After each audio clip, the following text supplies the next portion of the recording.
solid plan.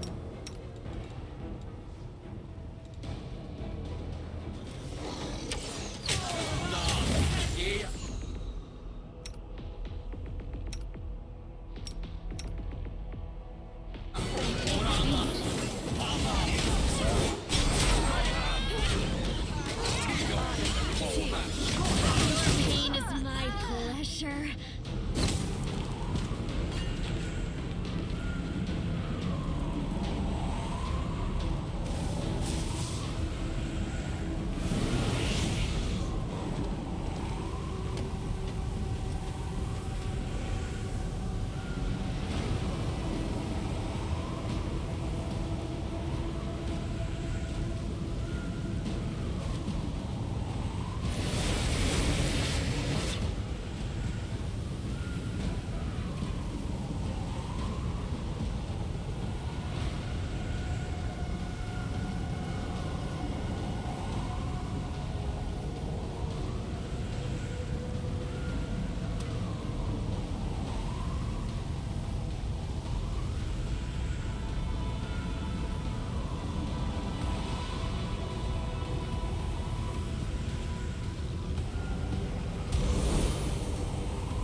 Iomede's most faithful servant. You will not commit such an injustice with impunity.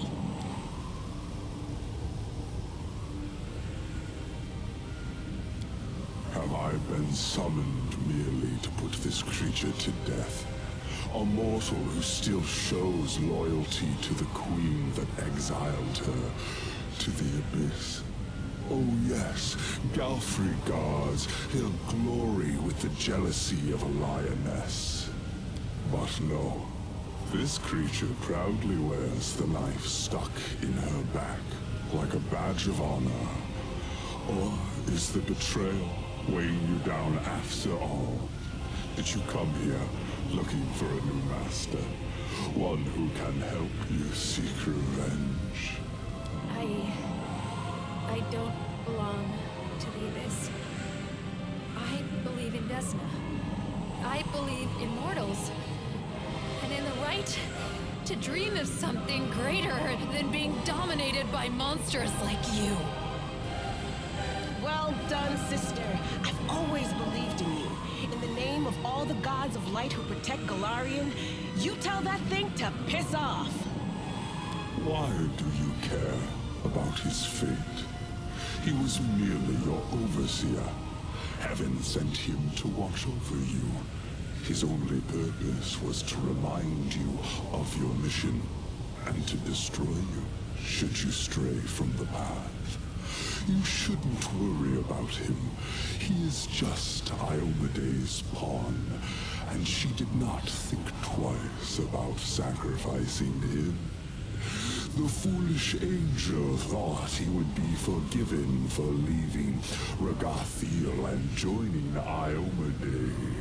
But heaven never rewards traitors with its trust. I have countless slaves and numerous offspring. When one of them disappoints me, I simply get rid of them. To me, you are nothing more than mayflies. Your lives are so brief, it is as if you are already dead. Oh, I have a question concerning your offspring, too. Tell me, Lord Baphomet, how is it genetically possible that you have the head of a goat, and yet you are the progenitor of minotaurs, which are essentially wolves? Are you mating with a certain cow whose genes went out over yours? I will take particular pleasure in killing you.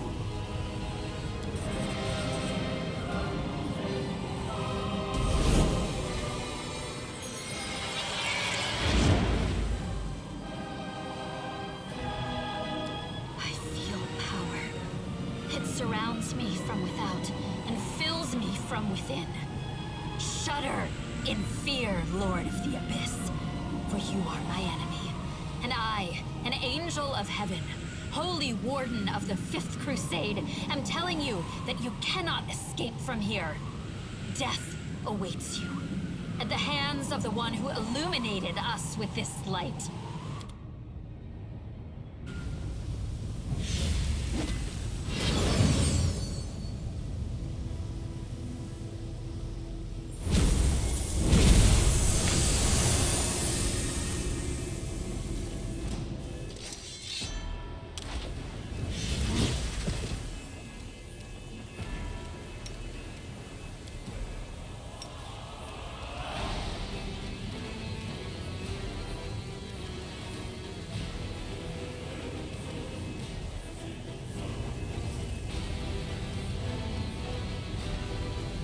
I will resist!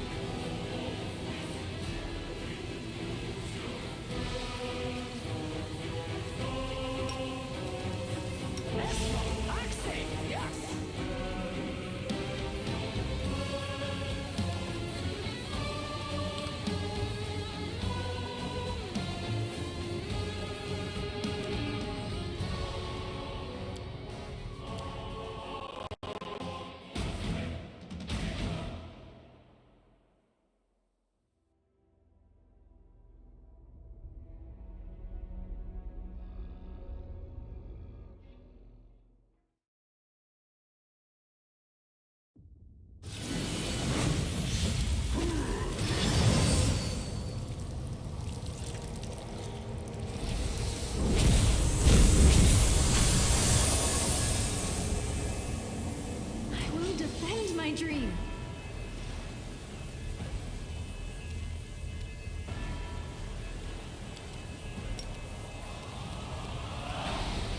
I will resist!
Prepare yourself.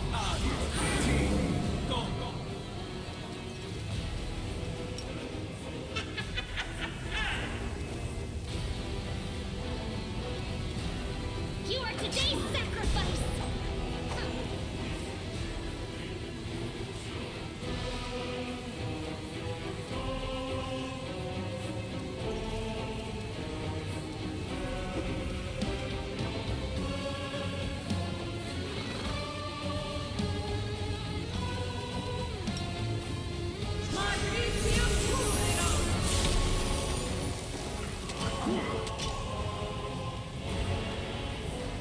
The Inheritor, guide my blade.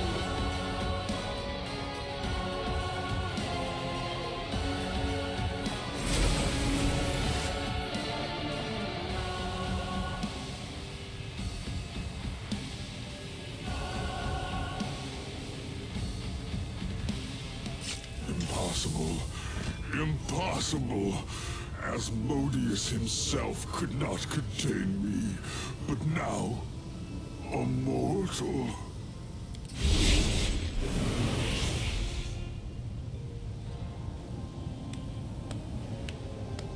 Bravo. Bravo! What an unexpected performance. Lady Vorlish did not tell me you were capable of this. To take away a demon lord's ability to move across the plains and through space. You set up a barrier that even I, in my own realm, was unable to overcome right away. The old goat must have been very, very surprised when he died. Your power resonated within your companions, causing an unusual effect. It reminds me of how the chain of wardstones works. I could not cross the barrier, and neither could the old goat. He was trapped inside, and could not escape when he became too exhausted to fight. Do you still believe your abilities were given to you by the gods? Or perhaps you think they are a product of your own mental fortitude? What nonsense. Yes, you managed to defeat your first demon lord, but you are the only one to accomplish such a feat. Do you know how many demon lords I have murdered? I sincerely hope that wasn't a threat. You have been absent for too long. You are the chosen instrument of my will, but for months there was no word from you, and no one in the Midnight Isles knew where you were. I watched you from afar, unseen, but then you also managed to hide yourself from my gaze. If it hadn't been for Lady Vorlish, I would have thought you dead long ago. She kept reassuring me that you were alive, and then I felt your blood in my realm again, and I heard the sound of Baphomet's hooves as he walked through my land. That is when I realized two things. First, this was my chance to annoy the old goat, and second, betting on you was the right choice. I did not want to enter into a difficult, exhausting war against Baphomet when he was at full strength. But massacring his minions when they are helpless and success is guaranteed? Well, that is a different matter entirely. Thanks to recent events, the slaughter can finally begin. Baphomet is frightened. He will not leave his abode for at least a year, because if he dies again within that time, his death will be final. This gives me an overwhelming advantage. My black bolts gave him a kiss he will not soon forget, and the memory of their touch will cool his fervor. Two armies of demons will meet in the coming battle, and one of them will be led by its mistress in all her glory. The other one, however, will be cut off at the head and left without the leadership of its lord. In a year's time, I will have undermined Baphomet's forces and deprived him of his troops and allies.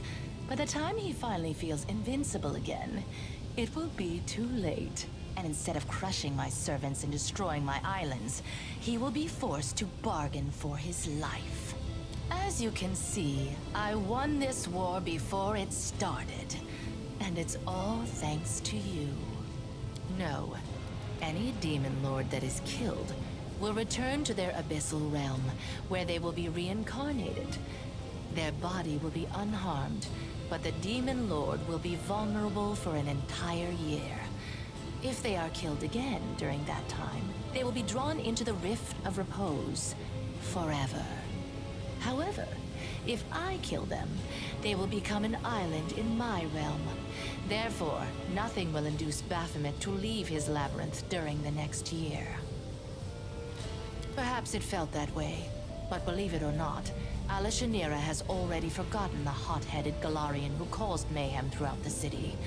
You may have ended up in some sort of temporal anomaly. These sometimes occur in the Abyss. Or perhaps someone arranged this anomaly for you. If that is the case, you are lucky to have escaped from it so quickly.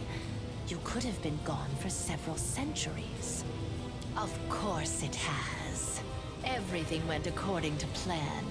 Your fight with the Demon Lord sapped much of your strength, and you were forced to rely on the power that you were given by Lady Vorlesh. You reached for it instinctively, without even realizing what you were doing. Every Demon Lord needs a weapon. Someone who will be an instrument of their will. Baphomet chose Hepzamirah, and I chose you. I'm glad I picked the superior weapon. You proved yourself stronger than your counterpart, and laid bare the cowardice of my enemy. I, the Lady of the Midnight Isles, will give you the honor and glory that such a deed deserves. With a single blow, you have begun the great war between Nocticula and Baphomet. And I will reward you for this achievement. Your queen will reward you for this deed. But she cannot match the generosity of the Lady in Shadow. Accept my profane gift, and remember the moment you triumphed. The moment Nocticula herself expressed her gratitude and respect for you. Every succubus can bestow her dark patronage upon whomever she likes. My magic will enter your being and enhance your already exceptional abilities. It will also allow me to watch over you and, if you are in mortal peril, help you. It will not make me your guardian demon, but you can expect to receive some aid from me. Furthermore, there is one more aspect to a profane gift. It allows the succubus to affect the mind of whoever is under her protection. You have proven to be trustworthy, and so I will not exploit this by invading your thoughts. Others, however, will not be so kind to you. If a powerful demoness charms you with her magic and grants you her profane gift, you will become her toy. A mortal can only have the patronage of one succubus, and I would rather give you mine than leave your enemies a chance to cause you harm. You refuse my gift? Reject my favor? As you wish. My patronage will not extend to your humble self.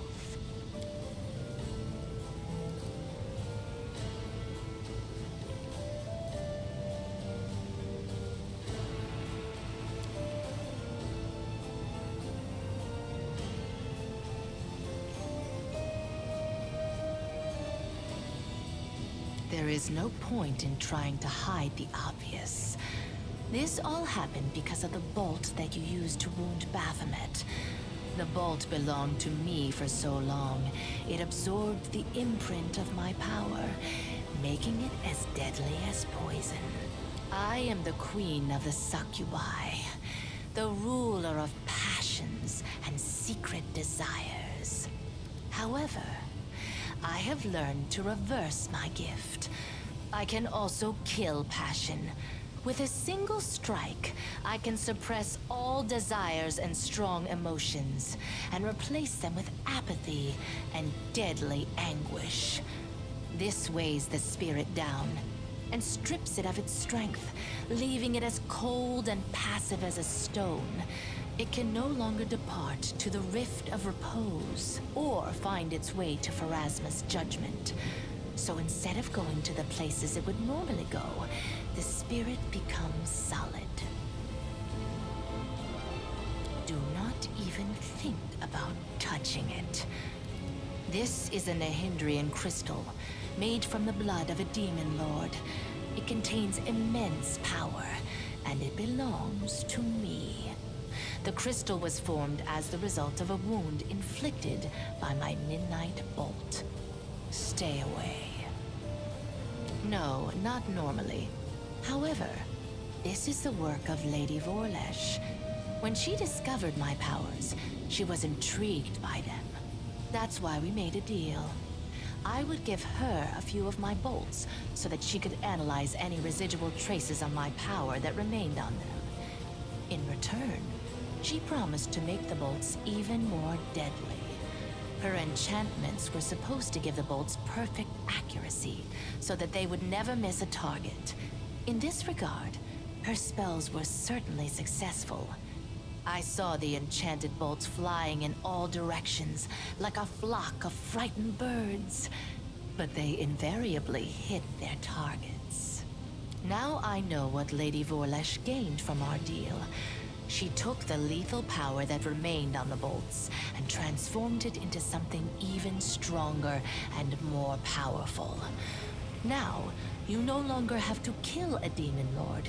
You simply have to spill their blood to obtain a powerful new Nahindrian crystal. I admire Lady Vorlesh's shrewdness, but I swear she will regret keeping her plans from me.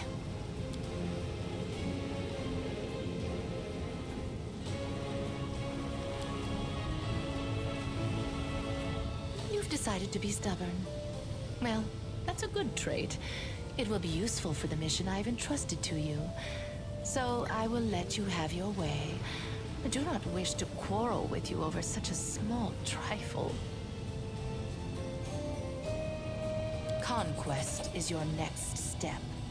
The world wound can only be closed where it was opened, in the Threshold Fortress. Go back to Galarian, gather an army, and bring the full force of your power down upon your enemies. Baphomet will wish to recall his soldiers as soon as possible in order to repel my attack.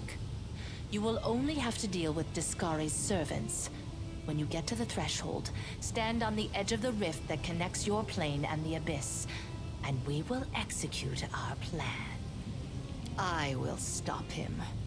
Baphomet's servants will be too frightened to go to the place where their master was killed. And whoever tries to mine my crystals will taste my wrath.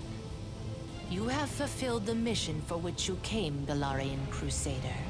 The mining of Nahindrian crystals has ceased, and Baphomet and Discari will no longer have mythic demons under their control. I will send my servants to destroy the network of passages they have carved throughout my islands. I will destroy all their portals, including the one that brought you to Hepzamirah. It is clear that Queen Galfrey lacks your talent as a strategist. In your absence, she has made several mistakes that have brought Mendev's crusaders to the brink of destruction. She is a skilled warrior, and a good leader, but that is not enough. It never has been when it comes to dealing with the world wound. You were the one who tipped the scales toward a victory for Mendev. But you'll soon find out everything for yourself. I won't spoil the surprise. The same way you arrived, through the Nexus. The rift that led you into the Abyss is open. Of course, the Queen tried to close up every opening within the Midnight Fane, but I'll let you in on a secret. She didn't close all of them. If you look hard enough, you'll find the way back. As you wish. I only hope that when you get home, it won't be too late to save your plane. Now it is time for you to return to your plane. You are desperately needed there. And I must attend to my own affairs.